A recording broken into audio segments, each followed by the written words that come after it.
Hey guys, welcome to another episode of Marriage Monday. We are so excited to be with you for our Number four episode. These last few have just been so enriching, and a lot of the stuff that we've talked about, it seems like it's really hitting the mark with a lot of you. And so we're excited to bring even more content your way, and we hope that this is helping you in your marriage just to go further. And our whole effort is to cultivate better marriages that last a lifetime. That's so right. Today we're talking about unspoken expectations.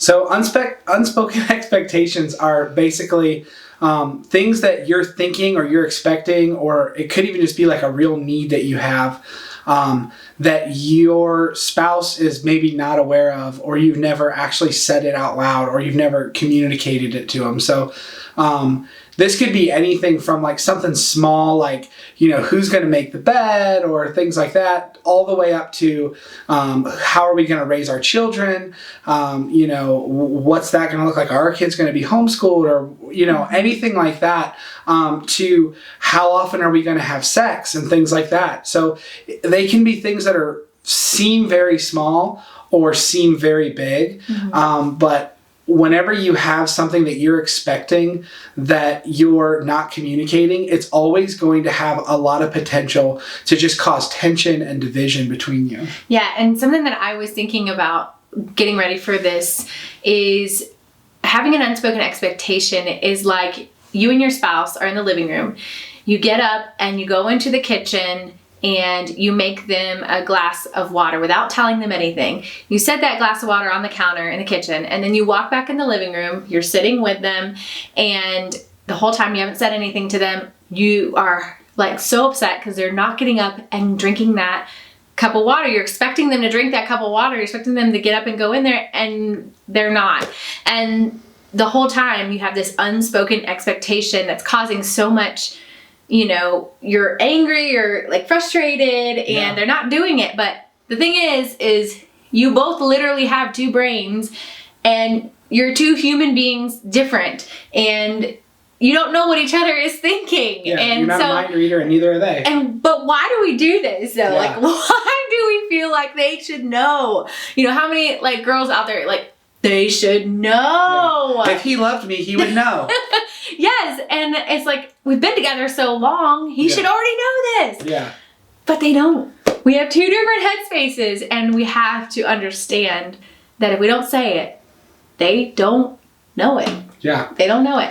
Yeah, and I think, unspoken expectations like this can come from like all kinds of places. They can come from the house you grew up in, the family. There's so many things in a family when you're growing up that you just think like, this is how everyone does this. Like you do this way, you do this chore this way. But as soon as you start like getting out on your own and meeting new people and dating and getting married, you realize like the way that my family did it might not be the way your family did it. It's usually not. Right. And so you can go into a marriage thinking, oh, well, when I was growing up, my mom always did this, so I thought my wife would do this. Or, dad always did this, so I feel like I need to do this. But the person you're married to might have grown up completely different, and their expectations might be completely opposite of yours. So that's why it's so important to make sure that you like talk these things through. And even, if you're someone that before you got married, you were into pornography a lot, I think that that's another thing that can really cause a lot of issues. Young people are seeing pornography like younger and younger now. I think the average age is like 10 or 11. So if that's something that you're exposed to, think about it. It's like you're seeing what, this website is portraying as like a sexual relationship before you've ever experienced a real sexual relationship. So, it's easy to go into marriage then thinking the person I'm marrying, this is what it's going to be like for us. They're going to be like this person and I'm going to be like this person. And you can very easily have a lot of expectations that are like not healthy, that make the person you're married to super uncomfortable, and that they might not even know if they weren't exposed to those same things. Yeah, they don't know. Yeah. They have no idea. Yeah. And I think that is what is couldn't be a harm to such a beautiful thing that God created, which is marriage, to one man, one woman, and this union that you can have together, it gets like distorted by those things. And so I think that is where that we can get trapped, is that unspoken expectation in our sexual relationships that is so harmful. It's so detrimental. And but I think that having that open communication is what we're talking about today, and that is where the breakthrough can happen in your marriage. And I think the devil, he tries so hard to keep us locked in our minds, to keep us like stewing in our minds or frustrated in our minds. But there can be such breakthrough when you just let it out, when you just talk to your spouse in that comfortable and that private environment. And so we're going to talk about 7 things that can really help bring tools and handles to being able to talk about this with your spouse and how you can do that together. So the first one that we're going to talk about is identify your expectations. Easy enough, right? Yeah. Identify your expectations as well as your partners. And sometimes we don't even realize, what an expectation is, like Aaron said, until it's actually not met. Like that we had this expectation, but now our spouse is not meeting that. And so if those things are starting to happen, like in you, or you have that moment where you're getting frustrated about something, that can be signs that there's an expectation there that they're not meeting and they don't know about, and it's unspoken to you.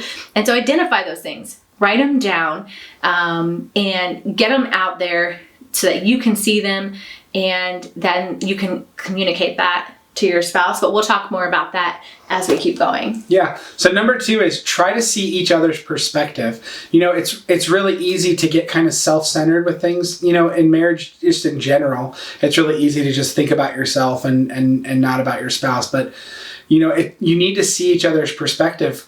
Think about the family they grew up in, or think about, the job they work, or whatever is like, relative to the problem that you're trying to deal with. But, I can be very like one track mind, and I see something one way. And if I'm never willing to try to see things from Michelle's perspective, then it's going to be really hard for me to ever have like compassion and want to like do better and want to help the situation. And it takes work, right? I mean, you're not me, I'm not you. Right. And so it takes work to see from their perspective, but I think that it's such a huge tool that you can use to be able to actually see it, to see their perspective. So yeah, that's so good. Yeah. So number 3 is something that is always in marriage, and it is be willing to compromise. Yep. Be willing to compromise. And this is a part of marriage that if you don't understand it, it can be very hard. It can make marriage very hard. And compromise isn't like they always get their way. That's not what compromise is. You're coming together to come to an agreement together around what each of you are bringing to the table, of how you're going to handle that situation or whatever that is. And so coming to a compromise is all in marriage everywhere. But I want to encourage you with these scriptures found in Philippians, and this is the Passion Translation. Philippians 2, and in verse 3 and 4, it says, "Be free from pride-filled opinions, for they will only harm your cherished unity. Don't allow self-promotion to hide in your hearts, but in authentic humility, put others first and view others as more important than yourselves. Abandon every display of selfishness. Possess a greater concern for what matters to others instead of your own interests." Yeah, that's so good. And I think that is like so much easier said than done, because we love ourselves, we love our wants, we love our needs, but we have a partner, like we have a spouse that has needs, and so we have to abandon our selfish desires in order to be able to have compromise. And I'm going to tell myself, this is kind of, I don't know if I have OCD with this, but I like when people are coming over to our house, I want to make sure the whole house is like clean and really nice and smelling good, all the candles lit, everything sanitized. And I have this routine that I go through before anyone comes over. And like deep clean. And I might sometimes get a little flustered, like when it's getting close to time, I'm just telling myself. Well, so this is like how I grew up, and it was always this way. Like, you clean the house before anyone comes over, no matter what. And Aaron grew up in a house, which I love this about Aaron, is like anyone can come over at any time, and no matter what the house looks like, just come on in.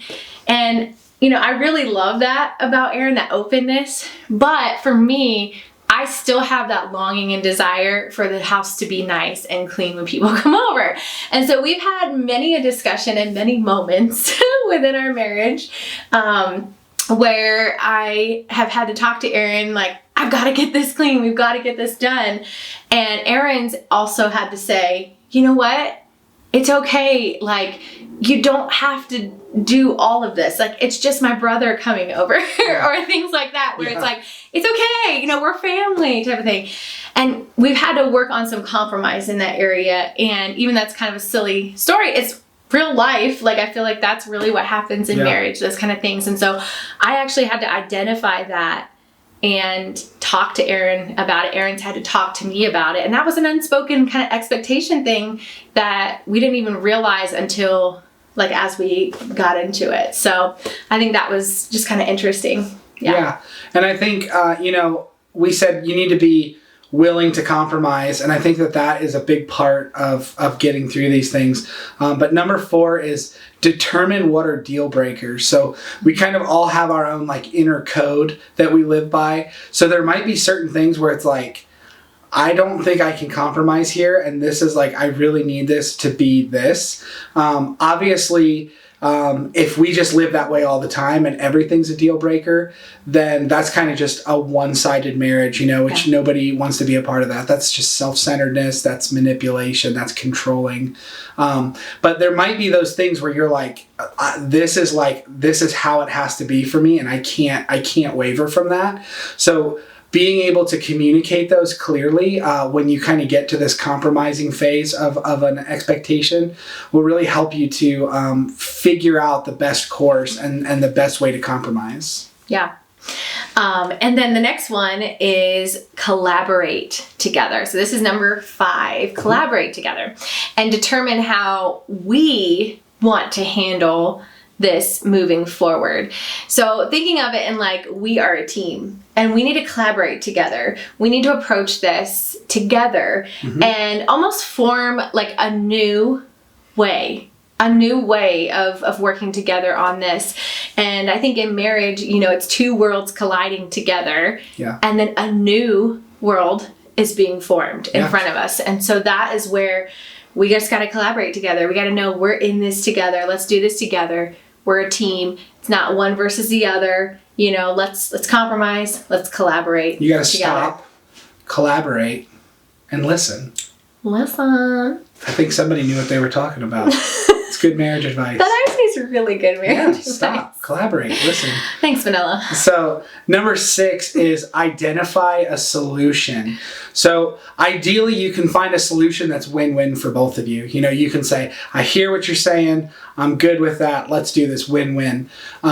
If you have to compromise, try to just find something that is the most even compromise, if that makes sense. So, don't say every time we compromise, you need to come 90% and I'll meet you 10%. 50-50 as much as you can. Hey, I understand you're trying to meet this need for me. You might not be able or willing to do this, but maybe we can meet here. I'm good with it. You're good with it. And we can kind of meet in the middle. This could be something as simple as, mowing the grass. And you might say like, hey, you know what? I think it's unfair for you to have to mow the grass all the time. Maybe I'll mow it every other time. Or maybe while you mow, I'm going to do the trimming. Little things like that. Instead of just saying like, here's what I want, make it happen or else. Identifying that solution that is as much of a fair deal for both of you as possible. And then the last one is just when you've made this direction that you're going to go in with this unspoken expectation, come back to it a couple months or 3 months, set a time that you're going to come back to it and just kind of see, evaluate, where are we with this? Communication is such a huge part of marriage. And so maybe make it a date night where you guys just come back together and kind of talk about some of these things that you've been working on together and evaluate how it's going. What are some adjustments that we can make? So that's a huge one that can just help it go further, and then you don't fall back into even more, unspoken things that you aren't talking about. But this helps to just keep that ball moving forward in a good, healthy way. And one other thing that I want to just encourage you all in, don't be afraid to have this conversation with your spouse. This can be an intimidating thing to talk about for some of you. And it might be kind of scary, what are they going to think? What are they going to think of me? Or, if your spouse is talking to you about those things, it might be hard to just have that conversation. But I encourage you, just invite God into your conversation. Pray before going into that conversation. Ask Him for His help.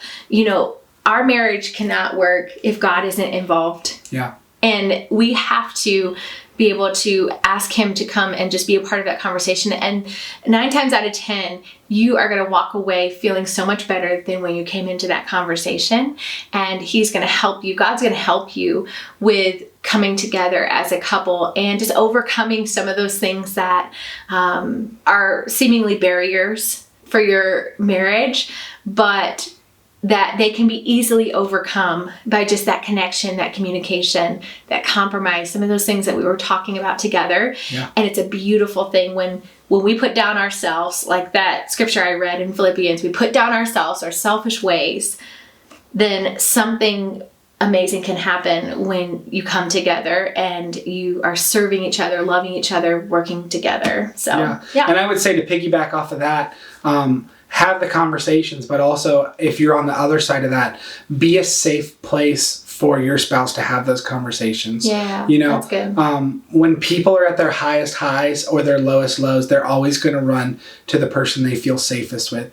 And in a healthy relationship, I think that should always be your spouse. If I'm having the best day of my life, I want to talk to her. If I'm having the worst day of my life, I want to talk to her. So if someone doesn't feel safe talking to you, to even start that conversation, then, you're never even going to start this process. You're going to get nowhere. And over the years, you're just going to see these things build and build and build and build into something that they don't need to be. And if you are at that place where you feel like there's no way that you could have that conversation with your spouse or whatever that might be, you might need to invite a counselor to come into that conversation to help you. There's no shame in a counselor that can help just navigate some of those. And maybe sometimes at your church, there could be something like that, a pastor that can help, a family care pastor, or even just finding a counselor that is a marriage counselor that can help you guys. We know of Emerge Counseling and in our area, and they've had really good results for married couples. So if you're looking for something like that, message us. We can help you, guide you, find some things like that could be available to you. But other than that, just wanted to encourage you with that. Yeah. So, well, that's it for this week. We hope that you found this helpful. Yeah. And we will see you next week. We're going to be talking about healthy conflict in marriage and kind of how to fight fair when things do arise with your spouse. So if you found this helpful, go ahead and subscribe, like, comment. Let us know, reach out. If there's anything you want to see us talk about in the future, or if you have questions, or if you need someone to pray with you, you can comment or DM us on whatever platform you're watching, or you can send us an email at hello@cultivatemarriage.tv. And we hope you have a great week, and we'll see you next Monday.